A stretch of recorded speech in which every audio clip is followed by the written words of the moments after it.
चुड़ैल का साया। एक डरावनी और रहस्य से भरी कहानी।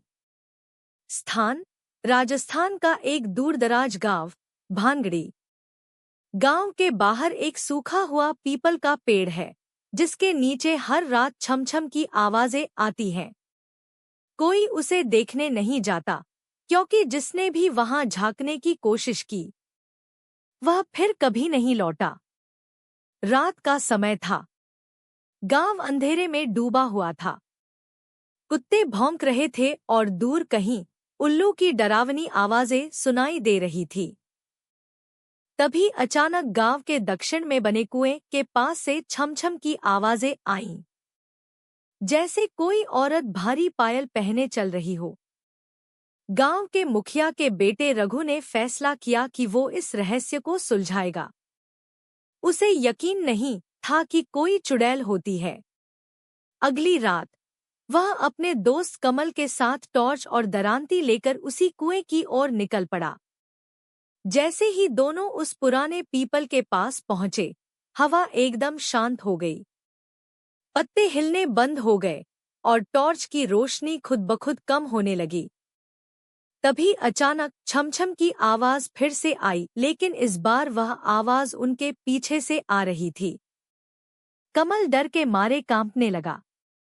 रघु ने पीछे मुड़कर देखा और उसकी आंखें फटी की फटी रह गईं।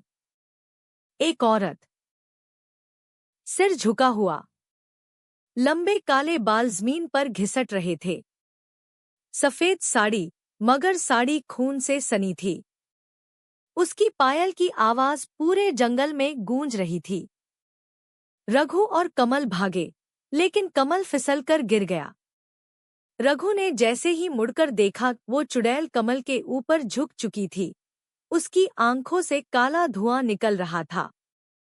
रघु गांव भागकर आया, मगर किसी ने उसकी बात पर यकीन नहीं किया।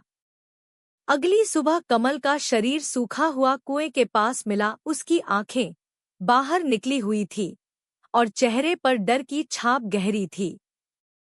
गांव के एक बूढ़े ने बताया, ये चुड़ैल कोई और नहीं, कमलावती की आत्मा है। 100 साल पहले उसके साथ गांव के ठाकुरों ने धोखा किया और उसे जिंदा जलाया गया। तभी से उसकी आत्मा बदला लेने लौट आई है। रघु ने ठान लिया कि वो उसकी आत्मा को मुक्ति दिलाएगा।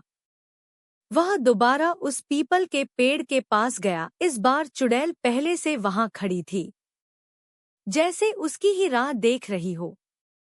क्या हुआ रघु के साथ?